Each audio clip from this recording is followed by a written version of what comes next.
Vous savez très bien qu'un député a pour rôle aussi de légiférer. Et ça va faire 2 ans et demi que je travaille sur ces 2 lois. Je tiens, avant de commencer, à remercier tous les médecins, tout le corps médical qui a pu m'accompagner pour composer, bien sûr, ce texte. Présentation de la proposition de loi portant administration des soins d'urgence et préhospitaliers et proposition de loi portant création et organisation de la profession des sapeurs-pompiers en République démocratique du Congo. Mesdames et messieurs de la presse, distingués invités et membres de l'assistance, à vos titres et qualités respectifs, je m'en voudrais sérieusement si j'entamais mon propos sans vous remercier de rehausser cette conférence de votre présence. En dépit de vos multiples et importantes occupations, vous avez daigné répondre favorablement à ce rendez-vous. Alors, trouvez dans ces faibles mots l'expression de toute ma gratitude. Pour une meilleure assimilation, j'ai jugé utile de subdiviser mon propos en 4 points principaux, en l'occurrence 1. Fondement juridique de cette initiative législative. 2.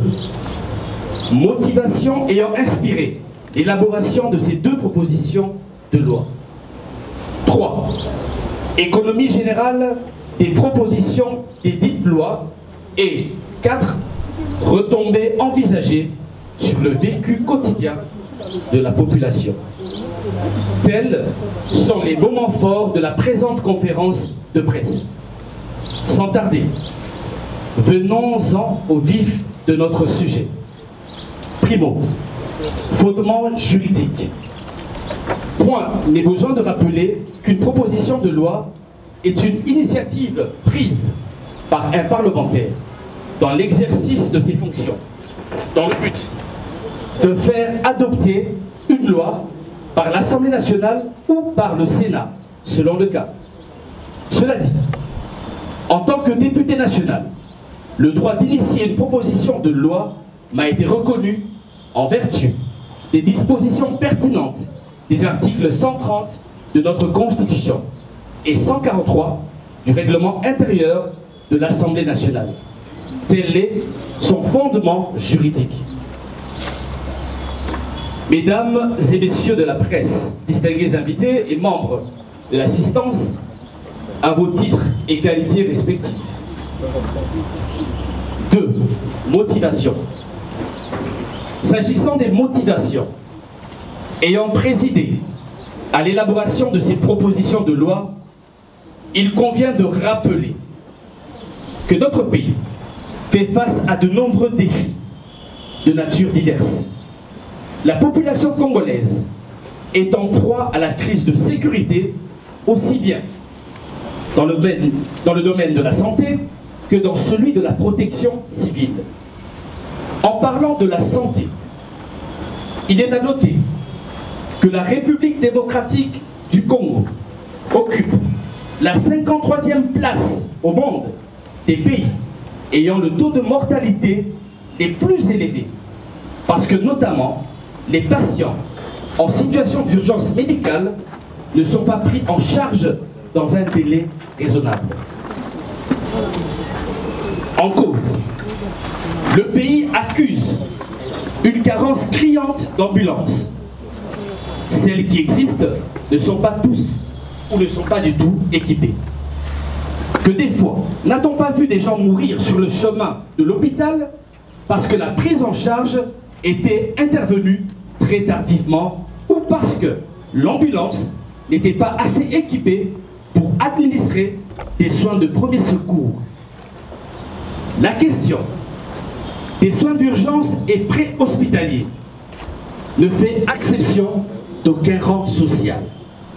En effet, même avec $1 million, vous pouvez perdre la vie dans une ambulance ou dans votre propre véhicule si vous ne recevez pas des soins appropriés en toute urgence.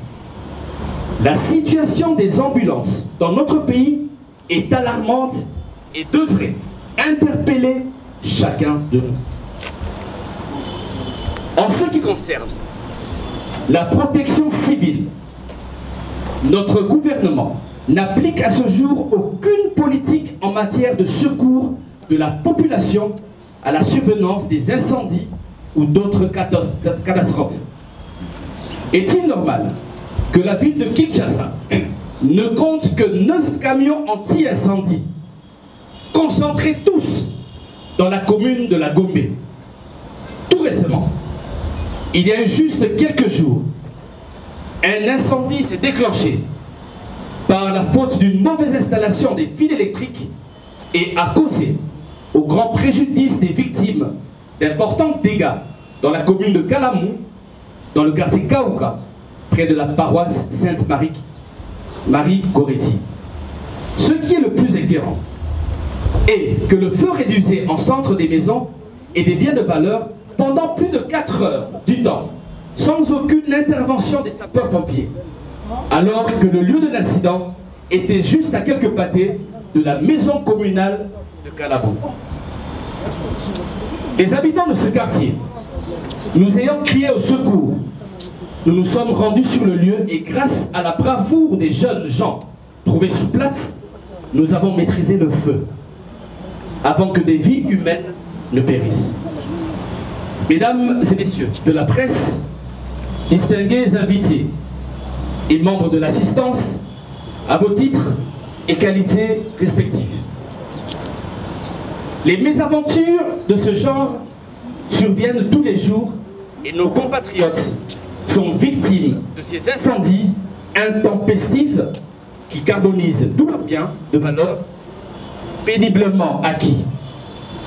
Dans des cas extrêmes, ces incendies s'accaparent tragiquement des vies humaines. Tout ça parce qu'ils ont eu le malheur de vivre loin de la commune de Gombe où se trouvent les 9 camions anti-incendie. Compte tenu de toutes ces réalités, nous avons pris la résolution d'initier ces 2 propositions de loi en vue de doter les secteurs de la médecine d'urgence et la protection civile d'un cadre juridique essentiellement tourné vers la prévention des péripéties qui menacent la vie de l'homme et ses biens matériels. Tel est le but visé par ces 2 propositions de loi que nous avons le privilège de présenter à la population congolaise en ce jour. 3. Économie générale. Mesdames et messieurs de la presse, distingués invités, nous présenterons d'abord la teneur de la proposition de la loi portant administration des soins d'urgence et préhospitaliers.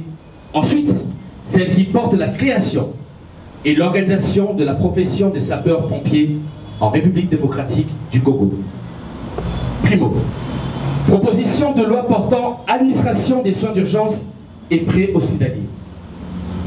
La présente proposition comporte 5 titres intitulés respectivement comme suit: des dispositions générales, de l'organisation et du fonctionnement des soins préhospitaliers, des transports sanitaires, de l'enseignement de la médecine d'urgence et des dispositions finales.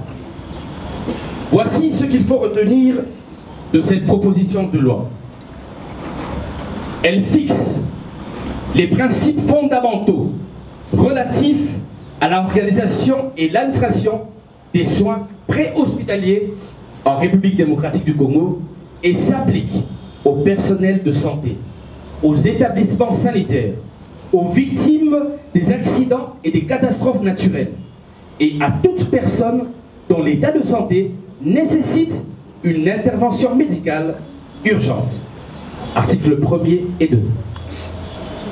Elle crée au sein du ministère de la Santé publique une direction de contrôle et de réglementation des soins préhospitaliers, DCRCP en sigle, qui a notamment attribution de veiller à l'administration des soins préhospitaliers conformément aux bonnes pratiques et de contrôler les établissements hospitaliers exploitant les transports sanitaires. Articles 4 et 5. Elle rend les soins préhospitaliers obligatoires et gratuits pour les victimes des accidents et des catastrophes naturelles et pour toute personne dont l'état de santé nécessite une intervention médicale urgente et met en place un centre de traitement des appels d'urgence. Articles 9 et 10. Elle institue un corps des techniciens ambulanciers qui a pour mission d'administrer des soins préhospitaliers en collaboration avec des établissements de transport sanitaire, articles 16 à 21. Elle sanctionne d'une peine d'emprisonnement de 1 mois quiconque s'oppose à ce qu'un patient reçoive des soins préhospitaliers et de 3 mois quiconque transfère un patient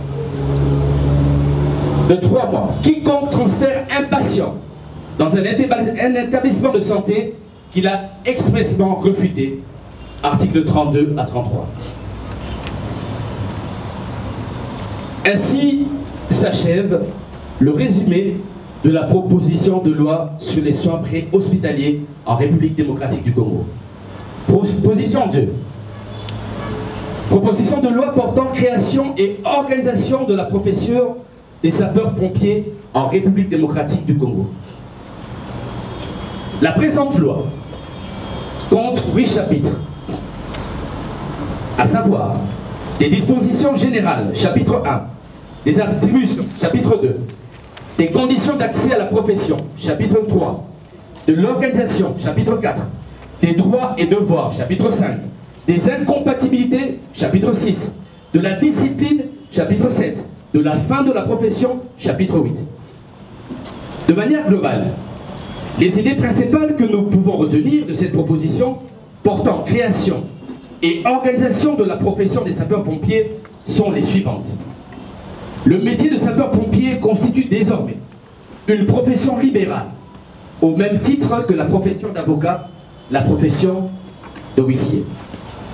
Les conditions d'accès à la profession de sapeur-pompier sont définies par la loi, notamment l'exigence de réussir au concours et de prêter serment avant d'exercer le métier.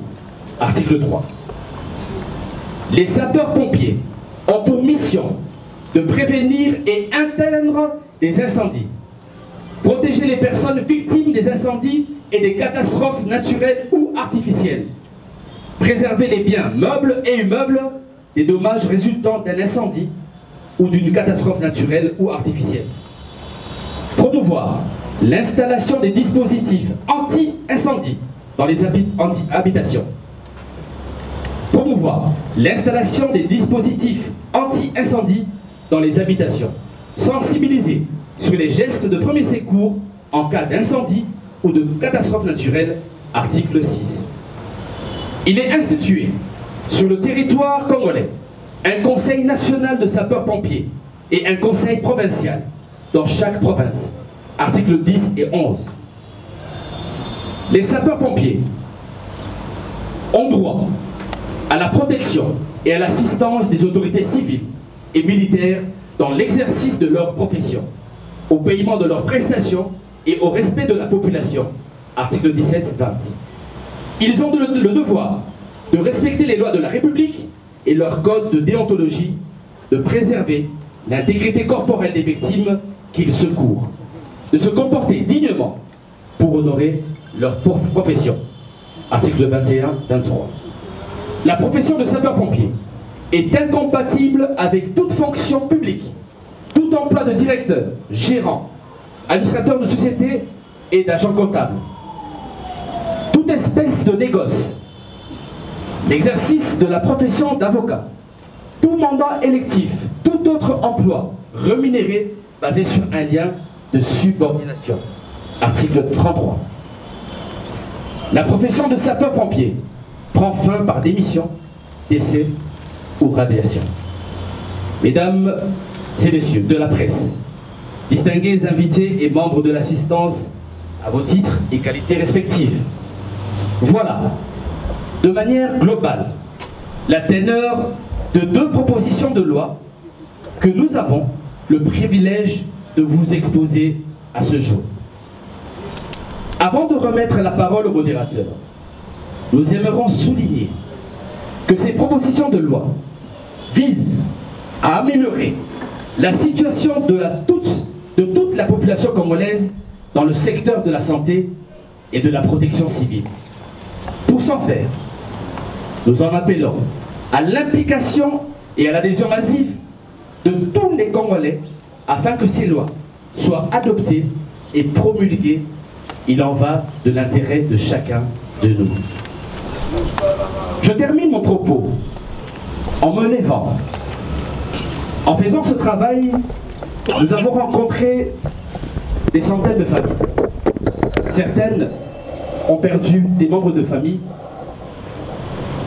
à cause du retard de la médecine, à cause du manque d'ambulances en République démocratique du Congo. Et je tiens à dédier ce travail de 2 ans et demi à ces personnes que je cite en ce moment.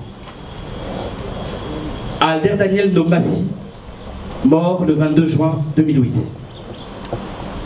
À Landry Mpakata, mort le 10 février 2012. À Perfi Mananga, mort le 1er mars 2014. À Sandra Moussoua, mort le 4 avril 2015. À Trésor Kapaka, mort le 7 février 2013. À Sophie Mampouya, morte le 21 juillet 2019. À Mami Kabouy, morte le 12 mars 2019. À Andy Makaya, mort le 8 août 2020. À Nobasiko Samabi, mon père, mort le 29 août 2018. J'ai dit et je vous remercie. Sous vos applaudissements, s'il vous plaît. En République démocratique du Congo, sur les 100% des personnes qui viennent aux urgences, 80% des personnes meurent en cours de route. C'est déjà un problème. Totalement, ceux qui moutent à quoi isiko, ceux qui manquent la biso à quoi isiko yo, et le goni négo salam. Toko ça peut-être moko na toko ça est wapi na kati ya ketch na ba condition nini. Ozomona, to yebi même pas le goni de quoi ici, toko balola ye, type akeye akeye kokufa. Mais le plus important, d'avoir des soins préhospitaliers, c'est-à-dire la prise en charge commence sur place. Donc, prise en charge et sur place. Par exemple, moi j'ai perdu mon jeune frère qui souffrait d'une méningite, mais il pouvait être sauvé. Mais qu'est-ce qui s'est passé? À cette crise d'Andakou, dans une 3 heures, 4 heures du temps, tout PC maï, tout salaboy, tout PC d'Ovalgine, et s'imiter, tout suite, tout côté na Moutouka, tout même dans dispensaire, il y a quoi? Dans le dispensaire à coin, 3 heures après, à côté coma. Tu me mis les sous dans la clinique Riviera à Bandal, et c'est comme sous. 6 heures après, tu me mis les sous dans Ngalema, à Koufi le lendemain. Pourquoi? Parce que nous ne sommes pas accompagnés malheureusement. Mais s'il y avait des urgences, directement, le médecin nous aurait dit que non, attention, il y a une méningite qui commence. Et il nous aurait orienté directement vers un hôpital spécialisé. Vous comprenez? Je peux vous dire, Tokoufeli Bandeko Ebele, et je suis sûr aussi Boza Awa, Tokoufeli Bandeko Ebele, par manque de soins préhospitaliers en République démocratique du Congo. Ce n'est pas normal. Comment réaliser cela? Ça ne me regarde plus. Moi, mon rôle, c'est de légiférer. C'est ça. Et c'est à l'exécutif de trouver les moyens. Moi, je fais une loi, je légifère, je fais une proposition, en espérant que Baninga Nanga va comprendre que oh ils ont comme majorité té, oh ils ont comme opposition té. Les ouais zora mutunio sont des kolanga. Combien de bakonzi amoka bakufité avion zélé na njili. Mais akufilika na nzela njili wanati. C'est pour vous dire aux ana 1 million de dollars, aux ana 10 millions de dollars. Si ta prise en charge est Ali Mabé, okokufa nene moko na moto oyo azali na makala. Autre chose, c'est que quoi? Il faudra aussi que les ambulances, les sapeurs-pompiers, basent à la peine à Banzela, il y a certaines routes, par exemple, bande, dans Lumumba, dans 4 bandes, on peut privatiser une bande aux Ezali spécialement pour les ambulances et pour la police. Autre chose, pour réaliser cela, je le dis encore une fois de plus, il est possible, si aujourd'hui nous essayons de faire un effort en réduisant le nombre de cortèges que nous avons en République démocratique du Congo. Ici dans ce pays, ce qu'on veut qui sirène, Ezanani Mokonzi Azoleka. Premier ministre, général, colonel, ministre, ce qui tel, bref, Namoka Oyo, sirène veut dire Mokonzi. Namoka Bapaya, sirène veut dire cas, il y a maladie, cas d'accident. Alarme, c'est-à-dire, c'est une urgence. Et puis, urgence, c'est comme à Bakonzi, des Karamba. Donc, si on réduit, ok, les cortèges, et puis ça, je le dis, il faut commencer à avoir le courage de diminuer, même au niveau de la présidence de la République. En descendant, même par le Premier ministre, à l'Assemblée nationale, réduire le nombre de cortèges. Vous savez, en faisant le petit travail, nous avons constaté qu'un cortège, qu'un véhicule composant un cortège d'un président de la République en République démocratique du Congo ou d'un président de l'Assemblée nationale coûte au minimum 120 000 $. Et 120 000 $, c'est à peu près 3 ambulances, cher ami. 120 000 $, c'est à peu près 3 camions anti-incendie. Donc, nous pouvons, j'essaie un peu, nous pouvons, si nous réduisons déjà le nombre de cortèges, avoir plus d'ambulances que de voitures composant des cortèges en République démocratique du Congo. Autre chose, pourquoi nous avons libéralisé la fonction de sapeur-pompier? Parce que ça prendra du temps, cher ami. Nous savons combien nous fonctionnons au ralenti dans ce pays. Imaginons aujourd'hui, la ville de Kinshasa n'a que 9 camions anti-incendie. Est-ce que vous comprenez cela? Et tous les 9 camions anti-incendie, ils allaient la gommer. C'est-à-dire ceux qui montent et payent na maluku, na bambouteage na biso, et que il faut au moins 5 heures du temps, ça n'a pas de sens. Normalement, dans des pays sérieux, dans chaque quartier, on devrait avoir des ambulances, au minimum. C'est-à-dire ceux qui montent et payent na maluku, camion anti-incendie, il faut nous garder le na maluku. Et effectivement, cette loi aujourd'hui, elle n'est pas que pour Kinshasa, c'est pour toute la République démocratique du Congo, madame. Madame, c'est pour toute la République démocratique du Congo. Je suis un député national, je ne suis pas un député provincial de la ville de Kinshasa. Donc cette loi, c'est pour le citoyen congolais qui se trouve à Mbujimaï, qui se trouve dans la Tchopo, qui se trouve au Congo central, qui se trouve dans le Maïndombe, qui se trouve presque partout. Voilà. Merci beaucoup. On sait ce qui se passe, mais j'aimerais juste dire que l'Ikambo Oyo, il y a soins préhospitaliers. Et Zotala, même Bandekunabiso Oyo, bazali na zone agressée. Comme je le dis tout à l'heure, c'est une loi pour toute la République démocratique du Congo. Ok? Donc, l'Isolo Oyo, il y a guerre, c'est vrai, Zali. Mais l'Isolo Oyo, il y a un soin préhospitalier en République démocratique et Zali Kamoro très important. En France, ils ont résolu ce problème-là il y a plus de 150 ans. C'est pour vous dire que Bisso dans un retard Makassi. Dernièrement, na Kota Kipé, na moi statut, il y a comment on appelle, il y a sapeur-pompier, il y a SAMU, na Côte d'Ivoire. Ça fait plus de 10 ans qu'ils essayent de régler cette situation. Mais Bisso, en République démocratique du Congo, nous n'avons même pas encore commencé à régler cette situation.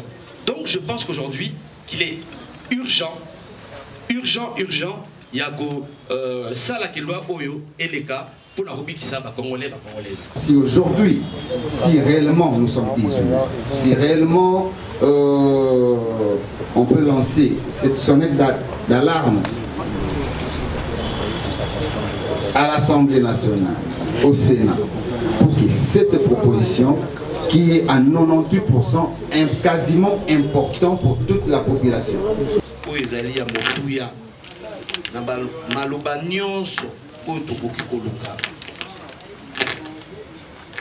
Merci, honorable.